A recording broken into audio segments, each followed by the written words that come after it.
ಪ್ರತಿಯೊಬ್ಬ ಕಲಾವಿದರು national award ಅಂತ ಕಲಾವಿದರ ಸಂಘಕ್ಕೆ ಅವ್ರ ಹೆಸರಿಲ್ಲ, ಅವ್ರಿಗೆ ಕೊಡುಗೆ ಜಾಸ್ತಿ ಇದೆ. ಅದಕ್ಕೆ ಬೇರೆಯವ್ರ ಹೆಸರು ಹಾಕಿದ್ದು ನಮ್ಗೆ ಸಮಸ್ಯೆ ಇಲ್ಲ. ವಿಷ್ಣುವರ್ಧನ್ ಅವ್ರದ್ದು ಸ್ಟ್ಯಾಚ್ಯೂ ಇರೋದಕ್ಕೆ ಸಹಿ ಸಂಗ್ರಹಣೆ ಅವಶ್ಯಕತೆ ಇದೆ. ಕನ್ನಡಿಗರ ಗೌರವ. ವಿಷ್ಣುವರ್ಧನ್ ಅವರ ಹೆಸರೇ ಮರ್ತು ಹೋಗೋ ತರ ಕಥೆನೇ ಇಲ್ಲ. ಹೆಸರನ್ನು ಕೊಟ್ಟೇ ಇಲ್ಲ. ಅದು ಎಲ್ಲ ನೀವು ಹೇಳ್ಕೊಂಡು ಕೂತ್ಕೊಳ್ಳೋಕ್ಕೂ ಆಗಲ್ಲ, ಎಲ್ಲಾ ಕಡೆ ಕ್ಯಾಮ್ರಾ ತಗೊಂಡು ಹೋಗೋಕ್ಕಾಗಲ್ಲ. ಕಾಲು ನಮ್ಮ ಚಪ್ಪಲಿ ಸೌದಿಲ್ಲ, ಕಾಲುಗಳೇ ಸೌದು ಹೋಗ್ಬಿಟ್ಟಿದಾವೆ. ಆದ್ರೆ ಸಂತೋಷ. ಆದ್ರೆ ನಾವಾಗಿ ಸರ್ಕಾರಕ್ಕೆ ಹೇಳಕ್ಕಾಗಲ್ಲ. ಸರ್ಕಾರ ಕೂಡ ಅವ್ರ ಮುಂದೆ ಬಾಲನ್ ಅವ್ರ ಫ್ಯಾಮಿಲಿ ಕುಟುಂಬದ ಮುಂದೆ ಅದೇ ಒಂದು ದೊಡ್ಡ ಸಂದರ್ಶನ ಆಗ್ಬಿಡುತ್ತೆ. ಅಷ್ಟೊಂದು ಅನುಭವ ಏನಿತ್ತು, ಆ ಅನುಭವ ಎಲ್ಲ ಇಲ್ಲಿದೆ, ಈ ಕಡಗದಲ್ಲಿದೆ. ಅದು ಹಾಗಾಗಿ ಆ ಅನುಭವದ ಜೊತೆಗೆ ನಾನು ಹೋಗ್ತಾ ಇದ್ದೀನಿ. ನೀವು ಸಾಲಾಗಿ ಒಂದಷ್ಟು ಸಿನಿಮಾಗಳು ಮಾಡ್ಕೊಂಡ್ ಬರ್ತೀರಾ, ನಾಯಕ್ ನಟನಾಗಿ ವರ್ಕ್ ಮಾಡಿರ್ತೀರಾ. ಆಮೇಲೆ ಇದಕ್ಕಿದಂಗೆ ಒಂದಷ್ಟು ವರ್ಷ ಬ್ರೇಕ್ ತಗೋತೀರಾ. ಬ್ರೇಕ್ ತಗೊಂಡಿಲ್ಲ, ಬ್ರೇಕ್ ಆಗುತ್ತೆ. ನಾನ್ ಬ್ರೇಕ್ ತಗೋತೀನಿ ಅಂತ ಯಾರು ಅನ್ಕೊಳಲ್ಲ. ತುಂಬಾ ದೊಡ್ಡ ವ್ಯಕ್ತಿ ಆದ್ರೆ ಬ್ರೇಕ್ ತಗೊಳ್ತಾರೆ. ಅಮಿತಾಬ್ ಬಚ್ಚನ್ ಒಂದು 5 ವರ್ಷ ತಗೊಂಡ್ರು, ಬ್ರೇಕ್ ತಗೊಂಡ್ರು. ಅದು ಅಮಿತಾಬ್ ಬಚ್ಚನ್ ಆದ್ಮೇಲೆ, ಇಲ್ಲಾಂದ್ರೆ ಯಾರು ತಗೊಳಲ್ಲ ಆತರ. ನಮ್ದು ಬಹುಶಃ ಅದೇ ನಮ್ದು ಸಮಸ್ಯೆ ಆಯ್ತು. ತುಂಬಾ ಬಹುಶಃ ನಮ್ಗೆ ಈಗ ಅನ್ಸುತ್ತೆ ಓವರ್ ಆಯ್ಕೆ ಮಾಡಿದೆ ಅಂತ. ಅದು ಹಾಗೆ ಮಾಡ್ಬೋದು. ಒಂದು 5 ಸಿನಿಮಾದಲ್ಲಿ 3 ಸಿನಿಮಾ ಹೊಡೆದ್ರು ಕೂಡ ನೀವು ಚಾಲ್ತಿಯಲ್ಲಿ ಇರ್ತೀರಾ, ಮಾರ್ಕೆಟ್ ಅಲ್ಲಿ ಇರ್ತೀರಾ. ಆಮೇಲೆ ಕೆಲವು ಸಲ ಏನಾಗುತ್ತೆ, ಬೇರೆಯವ್ರದ್ದು ಒಂದು ಕನ್ವಿಕ್ಷನ್ ಇರುತ್ತೆ, ಅದಕ್ಕೆ ನಾವು ಕೆಲವು ಸಲ ನಾವು ತಲೆದಾಗಬೇಕಾಗತ್ತೆ. ಅದು ಇರುತ್ತೆ. ಇಟ್ಸ್ ಕಾಂಬಿನೇಷನ್ ಎಲ್ಲಾನು. ಆಮೇಲೆ ಒಂದು ಆ ಒಂದು ಘಳಿಗೆ ಆ ಸಮಯದಲ್ಲಿ ನಿಮ್ಗೆ ನೀವು ಮಾಡಿದ್ರಿ, ಚೆನ್ನಾಗೋಯ್ತು ಅಂತ ಇಲ್ಲಿ ಅದೊಂದು ಸಮಯ ಆಯ್ತು. ಬಟ್ ಆ ಒಂದು ಕೆಲವು ಸಂಘರ್ಷದ ದಿನಗಳು ಇದ್ವು ನನಗೆ. ಆ ಸಂಘರ್ಷದ ದಿನಗಳಲ್ಲಿ ನಾನು ಸಾಕಷ್ಟು ಕಲ್ತಿದ್ದೀನಿ. ನಾನು ಸುಮ್ಮನೆ ಕೂತಿಲ್ಲ, ಸಾಕಷ್ಟು ಸಿನಿಮಾಗಳನ್ನ ನೋಡಿದೆ, ಸಾಕಷ್ಟು ಕಾದಂಬರಿಗಳನ್ನು ಓದಿದೆ ನಾನು. ಆಮೇಲೆ ನಮ್ದು ಒಂದು ಟ್ರಸ್ಟ್ ಇದೆ, ಆ ಟ್ರಸ್ಟ್ ಮುಖಾಂತರ ಒಂದಿಷ್ಟು ಅಳಿಲು ಸೇವೆ, ಒಂದು ಸಾಮಾಜಿಕ ಸೇವೆಗಳನ್ನು ನಾವು ಮಾಡೋದು. ಅದರಿಂದ ನಾನು ಬರೆಯೋದಕ್ಕೆ ಶುರು ಮಾಡಿದೆ. ನಾನು ಒಂದಿಷ್ಟು ಲೇಖನಗಳನ್ನ ಬರೆದೆ. ಅದು ಸುಮಾರು ಪತ್ರಿಕೆಗಳಲ್ಲಿ ಪ್ರಕಟಗೊಂಡು, ಜಾಸ್ತಿ ಡೆಕ್ಕನ್ಗಳಲ್ಲಿ ಪ್ರಕಟಗೊಂಡು. ಆಮೇಲೆ ಕಿರುಚಿತ್ರಗಳನ್ನ ಬರೆದೆ, ನಿರ್ದೇಶನ ಮಾಡಿದೆ, ಸಾಕ್ಷ್ಯಚಿತ್ರ ಬರೆದೆ, ಅದರ ನಿರ್ದೇಶನ ಮಾಡಿದೆ. ನನಗೆ ಸಾಕ್ಷ್ಯಚಿತ್ರಕ್ಕೆ ನನಗೆ ನ್ಯಾಷನಲ್ ಅವಾರ್ಡ್ ಬಂತು. ಈ ಕಾದಂಬರಿ ಬರೀತಾ ಇದ್ದೀನಿ. ಇವೆಲ್ಲವೂ ಆ ಸಂಘರ್ಷದ ದಿನಗಳಲ್ಲಿ ನಾನು ಏನು ಮಾಡಿದ್ನಲ್ಲ ಅದರ ಪರಿಣಾಮ ಆಯ್ತು. ಅಲ್ಲಿ ಸುಮ್ಮನೆ ಕೂತಿಲ್ಲ ನಾನು, ಅಥವಾ ಬೇರೆ ಕೆಟ್ಟ ಅಭ್ಯಾಸಗಳಿಗೆ ನಾನು ಅಲ್ಲಿ ಹೋಗ್ಲಿಲ್ಲ. ನಾನು ಯಾವ್ದೇ ಕೆಟ್ಟ ಅಂದ್ರೆ ಡಿಪ್ರೆಷನ್ ಆಗಿರ್ಬೋದು, ಅಥವಾ ಕುಡ್ತಾ. ಸುಮಾರು ಜನ ಏನಾದ್ರು ಈಗ ಫ್ರಸ್ಟ್ರೇಟ್ ಆಗ್ಬಿಟ್ರೆ ಕುಡ್ತಾ ಎಲ್ಲ ಶುರು ಮಾಡ್ಕೊಂಡ್ಬಿಡ್ತಾರೆ. ನಾನು ಅದಕ್ಕೆಲ್ಲ ಹೋಗ್ಲಿಲ್ಲ ನಾನು. ಅದರಿಂದ ಸಕಾರಾತ್ಮಕತೆ ಏನ್ ಬರುತ್ತೆ ನಮ್ಗೆ, ನಾವ್ ಏನ್ ಕಲಿತೀವಿ, ನಮ್ಮಲ್ಲಿ ಏನಾದ್ರೂ ಪ್ಲಸ್ ಆಗ್ಬೇಕು. ನಮ್ಮಲ್ಲಿ ಮೈನಸ್ ಆಗ್ತಾ ಇದ್ರೆ ಪ್ರಯೋಜನ ಇಲ್ಲ, ಪ್ಲಸ್ ಆಗ್ಬೇಕು. ಪ್ಲಸ್ ಅಲ್ಲಿ ಏನಾಗ್ಬೇಕು, ಓಕೆ. ಸಾಕಷ್ಟು ಓದಿದೆ, ಸಾಕಷ್ಟು ಒಳ್ಳೆ ಸಿನಿಮಾಗಳನ್ನ ನೋಡಿದೆ ನಾನು. ಅದರದ್ದು ಎಲ್ಲದರ ಪರಿಣಾಮ ನನ್ನ ಅಭಿನಯದಲ್ಲೂ ಬಂತು. ಅಭಿನಯನೂ ಬದಲಾಗ್ತಾ ಹೋಯ್ತು. ಒಂದಿಷ್ಟು ಕೋರ್ಸಸ್ ಗಳನ್ನ ಮಾಡಿದೆ, ಕೋರ್ಸಸ್ ಗಳನ್ನ ಕಂಡಕ್ಟ್ ಮಾಡೋದು. ಇವೆಲ್ಲವೂ ನಮ್ಮ ವ್ಯಕ್ತಿತ್ವ ಅದನ್ನ ರೂಪಿಸ್ತಾ ಹೋಗುತ್ತೆ. ಆ ಸಮಯದಲ್ಲಿ ನಾವ್ ಏನ್ ಮಾಡ್ತೀವಿ ಅನ್ನೋದು ನಮಗೆಲ್ಲ ತುಂಬಾನೇ ನನಗದು ತುಂಬಾ ಅದು ಲಾಭಾನೇ ಆಯ್ತು ನಮ್ಗೆ ಆ ಸಂಘರ್ಷದ ದಿನಗಳಲ್ಲಿ. ನಾನು ಅದೇ ಕೆಲವೊಬ್ರಿಗೆ ಅದೇ ಹೇಳ್ತಾ ಇರ್ತೀನಿ, ಒಂದಷ್ಟು ದಿನ ಗ್ಯಾಪ್ ಆಗಿದ್ರು ಆ ಟೈಮಲ್ಲಿ ನಿಮ್ ಪ್ರಿಪ್ರೇಷನ್ಸ್ ಮಾಡ್ಕೋತಾ ಇರಿ. ಏನಕ್ಕಂದ್ರೆ ನಿಮ್ಗೆ ಆಪರ್ಚುನಿಟಿ ಬಂದಾಗ ಸೊ ನಿಮ್ಗೆ ಅಲ್ಲಿ ಎಲ್ಲ ರೆಡಿಮೇಡ್ ಆಗಿರುತ್ತೆ. ಯಾಕಂದ್ರೆ ಉಮೇಶ್ ರೇಷ್ಮಿ ಅವ್ರ ಬಗ್ಗೆ ಒಂದ್ಸತಿ ಓದ್ಬೇಕಾದಾಗ ಬೇರೆ ನಾಮಾದ್ಮೇಲೆ ಎಷ್ಟೊಂದು ಗ್ಯಾಪ್ ಆಗೋಯ್ತು, ಅವ್ರಿಗೆ ಎಷ್ಟೊಂದು ಆಪರ್ಚುನಿಟಿ ಸಿಕ್ಕಿರಲಿಲ್ಲ ಎಷ್ಟೊಂದು. ಆ ಟೈಮಲ್ಲಿ ಅವ್ರು ಸುಮ್ಮನೆ ಕುಂತ್ಕೊಳ್ದೆ ಎಷ್ಟೊಂದು ಟ್ಯೂನ್ಸ್ ಎಲ್ಲ ಮಾಡಿ ಇಟ್ಕೊಂಡಿದ್ದಾರೆ. ಸೊ ಆಮೇಲೆ ಅದಕ್ಕೆ ಕಂಟಿನ್ಯೂಸ್ ಮಾಡ್ಕೊಂಡು ಹೋದ್ರು. ಸರ್ ನೀವು ಅದಾದ್ಮೇಲೆ ನೀವು ಕಾಮಿಕ್ ಕೂಡ ಬರೀತೀರಾ, ಸಾಹಸ ಸಿನಿಮಾ ಅಂತ ಒಂದು ಕಾಮಿಕ್. ಅದು ಪರಿಕಲ್ಪನೆ ನಂದು, ಅದು ಆಗ್ಬೇಕು ಅನ್ನೋ ದೃಷ್ಟಿಯಲ್ಲಿ. ಅದು ಬರ್ದಿರೋದು ಅಮರ್ ಚಿತ್ರ ಕಥಾನವರು, ಅವ್ರದೇ ಕಥೆ ಆಗಿತ್ತು. ಅಂದ್ರೆ ಅದರ ಪರಿಕಲ್ಪನೆ ಈ ತರದ್ದು ಅಂದ್ರೆ ಯಾರು ಈ ತರದ್ದು ಅಮರ್ ಚಿತ್ರ ಕಥಾ ಜೊತೆಯಲ್ಲಿ ಈ ಕಾರ್ಟೂನ್ ಕ್ಯಾರೆಕ್ಟರ್ಸ್, ರಿಯಲ್ ಲೈಫ್ ಜನ ಒಂಥರ ಇಬ್ಬರು ಗಂಡ ಹೆಂಡತಿ ಸೂಪರ್ ಸ್ಟಾರ್ಸ್ ಇರೋರು, ಅವ್ರ ಮೊಮ್ಮಕ್ಕಳು ಜೊತೆ ನನ್ನ ಮಕ್ಕಳು ಇದಾರೆ ಅದ್ರಲ್ಲಿ. ಆ ತರದ್ದು ಕಾಂಬಿನೇಷನ್ ಅಲ್ಲಿ ಯಾರು ಈ ತರದ್ದು ಪ್ರಯತ್ನ ಮಾಡಿರ್ಲಿಲ್ಲ. ಅದು ಅದರ ಪರಿಕಲ್ಪನೆ ನನ್ನಾಗಿತ್ತು. ಆಮೇಲೆ ನೀವು ಸಾಕ್ಷ್ಯ ಚಿತ್ರ ಕೂಡ ಮಾಡ್ತೀರಾ, ಅದಕ್ಕೆ ನ್ಯಾಷನಲ್ ಅವಾರ್ಡ್ ಕೂಡ ಬರುತ್ತೆ. ಅದು ಭಾರತಿ ಅಮ್ಮ ಅವರ ಮೇಲೆ ಸಾಕ್ಷ್ಯ ಚಿತ್ರ. ಆ ಟೈಮ್ ನಿಮ್ಗೆ ಏನ್ ಅನ್ಸುತ್ತೆ, ನಿಮ್ಗೆ ನ್ಯಾಷನಲ್ ಅವಾರ್ಡ್ ನಿಮ್ಗೆ ಸಿಕ್ಕಿದಾಗ? ನ್ಯಾಷನಲ್ ಸಿಕ್ಕದಾಗ ಹೀಗೆ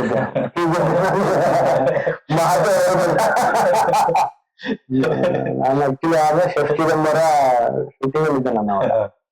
ನನಗೆ ಫೋನ್ ಬಂತು ನ್ಯಾಷನಲ್ ಅವಾರ್ಡ್ ಬಂದಿದೆ ಅಂತ. ಏನು ಮಾತಾಡ್ಲಿ, ಎಷ್ಟು ಮಾತಾಡ್ಲಿ, ಯಾರ ಹತ್ರ ಮಾತಾಡ್ಲಿ ಏನು ಗೊತ್ತಾಗ್ತಿಲ್ಲ ನನಗೆ. ತುಂಬಾನೇ ಪ್ರತಿಯೊಬ್ಬ ಕಲಾವಿದರಿಗೂ ನ್ಯಾಷನಲ್ ಅವಾರ್ಡ್ ಅಂತ ಇನ್ನೇನು ಅದು ಅದು ಸಿಕ್ಕಿದಾಗ ಬಹಳ ಖುಷಿ ಪಟ್ಟೆ. ತುಂಬಾ ಖುಷಿ. ಅದು ದೇವರ ಅನುಗ್ರಹ, ದೇವರ ಆಶೀರ್ವಾದ, ಜನಗಳ ಆಶೀರ್ವಾದ. ತುಂಬಾ ಜನ ನನ್ನನ್ನ ಹಾರೈಸಿದ್ದಾರೆ, ಆಶೀರ್ವಾದ ಮಾಡಿದ್ದಾರೆ. ನಮ್ಮ ಕುಟುಂಬ, ನಮ್ಮ ತಂದೆ ತಾಯಿ, ನನ್ನ ಕುಟುಂಬ, ವೈಯಕ್ತಿಕ ಕುಟುಂಬದ ಜೊತೆಲಿ ನನ್ನ ಬೃಹತ್ ಕುಟುಂಬ ತುಂಬಾ ಜನ ಹಾರೈಸಿದ್ದಾರೆ. ಅವರ ಹಾರೈಕೆ ಆಶೀರ್ವಾದದ ಫಲನೇ ಅದು. ನಿಮ್ಮ ಕುಟುಂಬದವರ ರಿಯಾಕ್ಷನ್ ತುಂಬಾ ಖುಷಿ ಪಟ್ರು, ಬಹಳ ನ್ಯಾಷನಲ್ ಅವಾರ್ಡ್ ಅದ್ರ ಬಗ್ಗೆ ತುಂಬಾ ಖುಷಿ ಪಟ್ರು, ಬಹಳ ಖುಷಿ. ಯಾಕೆಂದ್ರೆ ಇಬ್ರು ಲೆಜೆಂಡ್ ಇದಾರೆ ನಿಮ್ಮ ಮನೇಲಿ. ಅವ್ರಿಗೆ ಅವಾರ್ಡ್ಸ್ ಅಂದ್ರೆ ಮೋಸ್ಟ್ ಪ್ರಾಬ್ಲಿ ಬೇಜಾರಾಗ್ಬಿಟ್ಟಿರುತ್ತೆ. ಅವಾರ್ಡ್ಸ್ ಗಳೆಲ್ಲ ನೋಡಿ ಸುಮಾರು ಅವಾರ್ಡ್ಸ್ ಗಳಿದಾವೆ ಮನೆಯಲ್ಲಿ. ಅವ್ರದ್ದು ಸುಮಾರು ಅವಾರ್ಡ್ಸ್ ಗಳು ಇಟ್ಕೊಂಡಿದ್ದಾರೆ. ಅದು ಒಂದು ಹೆಮ್ಮೆ. ಅವಾರ್ಡ್ಸ್ ಗಳನ್ನು ನೋಡ್ತಾ ಇದ್ರೆ ಹೆಮ್ಮೆ. ಅದ್ರ ಹಿಂದೆ ಆದ್ರೆ ಅವಾರ್ಡ್ಸ್ ಹಿಂದೆ ನನಗ್ ಕಾಣಿಸ್ತಾ ಇರುತ್ತೆ ಅವ್ರದ್ದು ಪರಿಶ್ರಮ, ಅದೆಲ್ಲ ನನ್ ತಲೆಗೆ ಬರ್ತಾ ಇರುತ್ತೆ ಕಲಾವಿದನಾಗಿ. ಇದರಿಂದ ಎಷ್ಟು ಪರಿಶ್ರಮ ಪಟ್ಟಿರ್ಬೋದು ಅವರು. ಪ್ರತಿಯೊಂದು ಪ್ರಶಸ್ತಿಯ ಹಿಂದೆ ಅಷ್ಟೊಂದು ಪರಿಶ್ರಮ ಇರುತ್ತೆ. ಅದರಲ್ಲಿ ತುಂಬಾ ಪ್ರಶಸ್ತಿಗಳಿದಾವೆ. ಅಮ್ಮನಿಗೆ ನ್ಯಾಷನಲ್ ಅವಾರ್ಡ್ ಇದೆ ಈ ಮನೆಯಲ್ಲಿ, ಅಮ್ಮನಿಗೆ ಅಂತ ಇದೆ, ಇದನ್ನ ನನಗ್ ಬಂದಿದೆ. ಜಸ್ಟ್ ಅಪ್ಪವ್ರು ಆಕ್ಚುಲಿ ಬರಬೇಕಾಗಿತ್ತು, ಅವ್ರಿಗೆ ಆಕ್ಚುಲಿ ಸಾಕಷ್ಟು ಎಲ್ಲ ಅದೇ ನೋವು. ಕನ್ನಡಿಗರಿಗೆ ಎಲ್ರಿಗೂ ಇರೋ ನೋವು ಅಂದ್ರೆ ಅದೇ.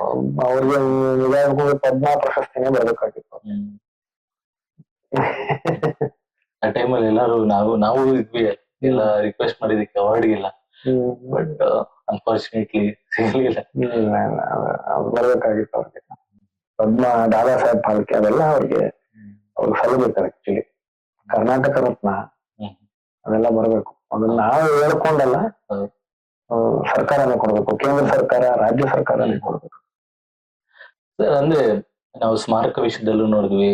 ಆಮೇಲೆ ಚಲನಚಿತ್ರ ಮಂಡಳಿ ಹತ್ರ ಒಂದು ಸ್ಟ್ಯಾಚ್ಯೂ ಕೂಡ ಆಲ್ರೆಡಿ ರೆಡಿ ಆಗಿತ್ತು, ಬಟ್ ಅಲ್ಲಿ ಮತ್ತೆ ಅದನ್ನ ಸ್ಥಾಪಿಸಕ್ ಬಿಡ್ಲಿಲ್ಲ. ಈ ಅವಾರ್ಡ್ಸ್ ಕಡೆ ಇನ್ನೊಂದ್ ಕಡೆ ಇದನ್ನ ಏನಕ್ಕೆ ಈ ತರ ಆಗ್ತಿದೆ? ಅಪ್ಪಾಜಿ ಅಂತಾನೆ ಟಾರ್ಗೆಟ್ ಆಗ್ತಿದ್ದೀರಾ ಹೇಗೆ? ನಮ್ಗಂತೂ ಹಂಗ ಅನ್ಸುತ್ತೆ. ಏನಕ್ಕೆ ಪ್ರತಿಯೊಂದು ವಿಷಯದಲ್ಲೂ ಏನೋ ಒಂದು ಪ್ರಾಬ್ಲಮ್ ಆಗ್ತಿತ್ತಲ್ಲ ಅಂತ. ಅಲ್ಲ, ಅಪ್ಪ ಇದ್ದಾಗಲೂ ಹಾಗೆ ಆಗೋದು. ಅದಕ್ಕೆ ಅವರು ಅಷ್ಟೆಲ್ಲ ಮೆಟ್ಕೊಂಡು ನಿಂತ್ಕೊಂಡು, ಅದಕ್ಕೆ ಅವರು ಸಾಹಸ ಸಿಂಹ. ಅವ್ರ ಜಾಗದಲ್ಲಿ ಬೇರೆ ಯಾರು ಓದಿದ್ರು ಇಷ್ಟು ವರ್ಷ ಇರ್ತಾನೆ ಇರ್ಲಿಲ್ಲ. ಎಷ್ಟೊಂದು ಪ್ರೀತಿ, ವಿಶ್ವಾಸ, ಜನಗಳದ್ದು ಅಭಿಮಾನ ಎಷ್ಟೊಂದು ತೊಗೊಳಕ್ ಸಾಧ್ಯನೂ ಆಗ್ತಿರ್ಲಿಲ್ಲ. ಅದು ಅವರಿಂದಾನೇ ಸಾಧ್ಯ. ಇಲ್ಲಾಂತಂದ್ರೆ ಅವ್ರು ಪಟ್ಟಿರೋ ಕಷ್ಟ, ಅವ್ರು ಎದುರಿಸಿರೋ ಸಂಘರ್ಷಗಳು, ಅವರು ಎದುರಿಸಿರೋ ಹೋರಾಟಗಳು ಅಷ್ಟಿಷ್ಟಲ್ಲ. ನಮಗಂತೂ ಎಲ್ಲ ನನಗಂತೂ ಇನ್ನೂ ಎಲ್ಲ ಗೊತ್ತಿಲ್ಲ. ನನಗೆ ಬೇರೆಯವರಿಂದ ಗೊತ್ತಾಗತ್ತೆ ವಿನಃ ನನಗೆ ಅವರಾಗಿ ಯಾವತ್ತೂ ಏನು ಹೇಳಿಲ್ಲ. ಬೇರೆಯವ್ರು ನನಗೆ ಹೇಳ್ತಾರೆ, ಒಂದಿಷ್ಟು ವಿಷಯಗಳು ಹೇಳ್ತಾರೆ. ಬಟ್ ಅವರು ನಂಬ್ಕೊಂಡಿರೋದು ಅದೆಲ್ಲ, ಯಾಕಂದ್ರೆ ಅವ್ರು ಯಾವತ್ತೂ ಹೇಳ್ಕೊಂಡಿಲ್ಲ ಅದನ್ನ. ಅದೇ ಒಂದು ನನಗೆ ಯಾವತ್ತೂ ಯಾರ ಹತ್ರ ಒಂದು ಜಾಸ್ತಿ ಹೇಳ್ಕೊತಿರ್ಲಿಲ್ಲ. ಅವ್ರು ಚಿಕ್ಕ ಹುಡುಗ ಆಗಿದ್ರು ಅವ್ರು ಇಂಡಸ್ಟ್ರಿಗೆ ಬಂದಾಗ. ಅವಾಗ್ಲಿಂದಾನೇ ಪ್ರಾರಂಭ ಅವರು ಹೋರಾಟ. ಹಾಗಾಗಿ ತುಂಬಾ ದೊಡ್ಡ ವ್ಯಕ್ತಿ. ಅವರಿಂದ ಸಾಕಷ್ಟು ಕಲಿಬೇಕು ನಾವು, ಸ್ಫೂರ್ತಿ ಅವರು. ಅದು ಈಗಾಗಲೇ ಈ ತರದ್ದು ಏನೇನೋ ಇದೆ. ಕಾರಣ ನಮ್ಮ ಕಲಾವಿದರ ಸಂಘಕ್ಕೆ ಅವ್ರ ಹೆಸರಿಲ್ಲ, ಅವ್ರಿಗೆ ಕೊಡುಗೆ ಜಾಸ್ತಿ ಇದೆ ಅದಕ್ಕೆ. ಅದು ಆಗಿದ್ದರು ಹಿಂದೆ ಕಲಾವಿದರ ಸಂಘ ಆಗಿದ್ದರಿಂದ ಅವ್ರಿಗೆ ಕೊಡುಗೆ ತುಂಬಾ ಇದೆ. ಅದನ್ನ ಬಹಿರಂಗವಾಗಿ ಎಷ್ಟೋ ಜನ ಕಲಾವಿದರುಗಳು ಹೇಳ್ತಾರೆ ಕೂಡ ವೇದಿಕೆಗಳ ಮೇಲೆ, ಆದ್ರೆ ಅವ್ನ ಹೆಸರು ಹಾಕಿಲ್ಲ ಅಲ್ಲಿ.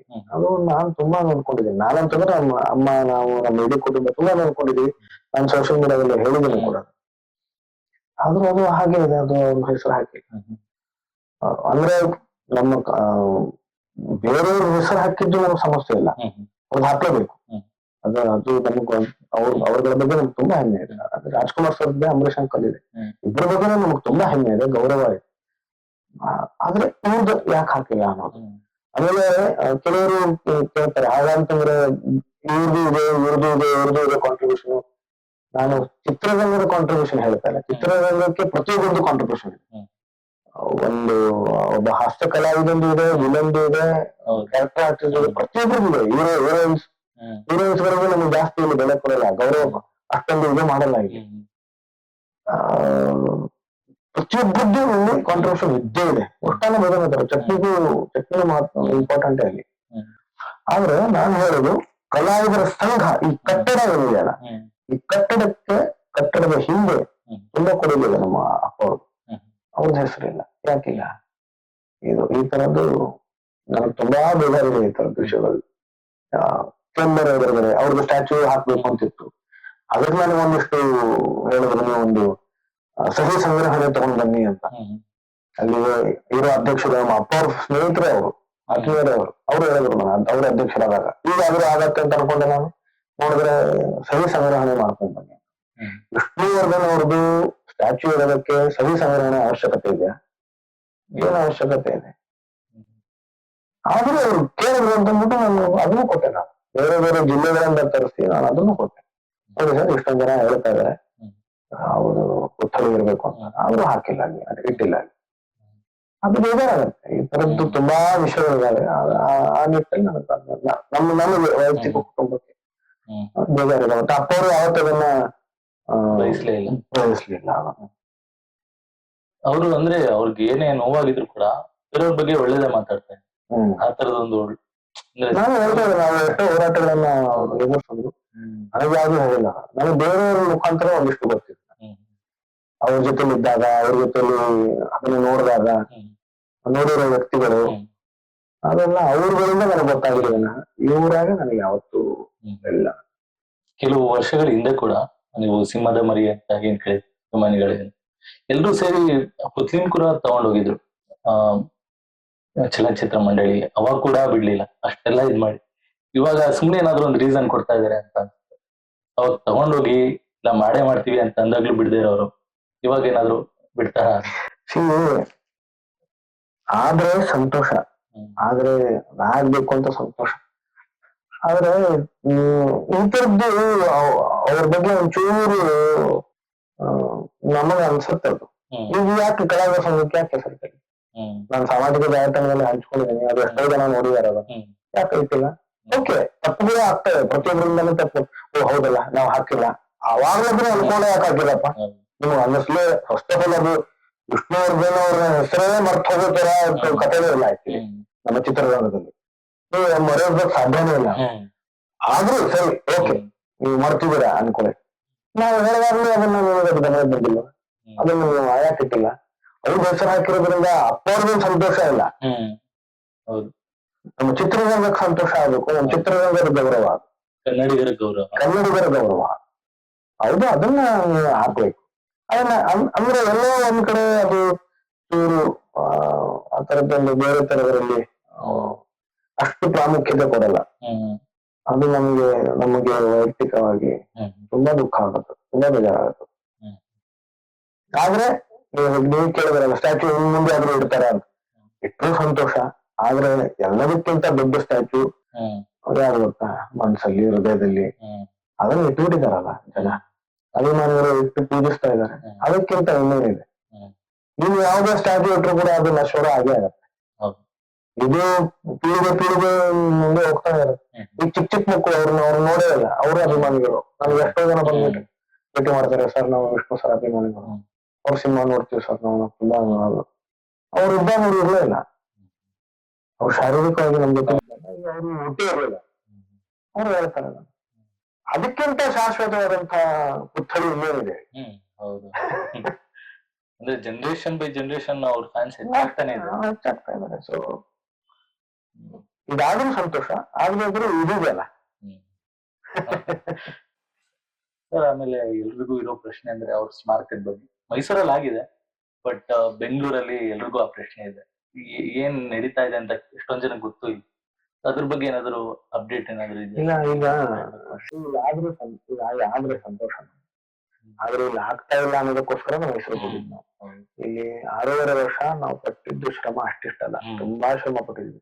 ಅದೆಷ್ಟೋ ಜನಕ್ಕೆ ಗೊತ್ತೇ ಇಲ್ಲ. ಅದು ಎಲ್ಲಾನು ಹೇಳ್ಕೊಂಡು ಕೂತ್ಕೊಳ್ಳೋಕ್ಕೂ ಆಗಲ್ಲ, ಎಲ್ಲಾ ಕಡೆ ಕ್ಯಾಮ್ರಾ ತಗೊಂಡು ಹೋಗೋಕ್ಕಾಗಲ್ಲ.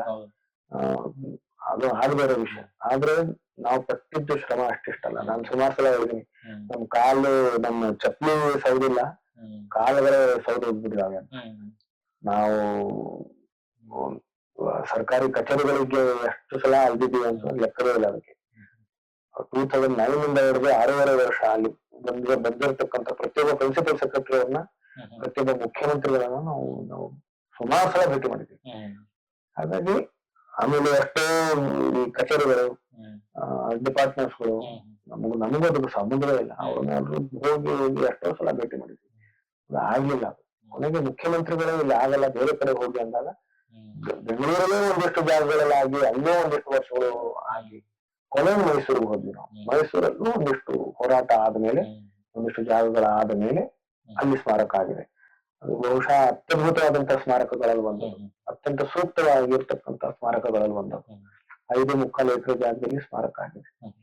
ಅಲ್ಲಿ ಅಪ್ಪವ್ರದ್ದು ವಿಭೂತಿ ಇತ್ತು, ಅಮ್ಮ ಅವರು ಇಟ್ಕೊಂಡಿದ್ರು ಅದನ್ನ ಕಲಶದಲ್ಲಿ ಇಟ್ಟಿದ್ರು. ಅದನ್ನ ಪ್ರತಿಷ್ಠಾಪನೆ ಮಾಡಿ ಅದರ ಮೇಲೇನೆ ಅಲ್ಲಿ ಪುತ್ಥಳಿ ನಿಲ್ಸಿದೀವಿ.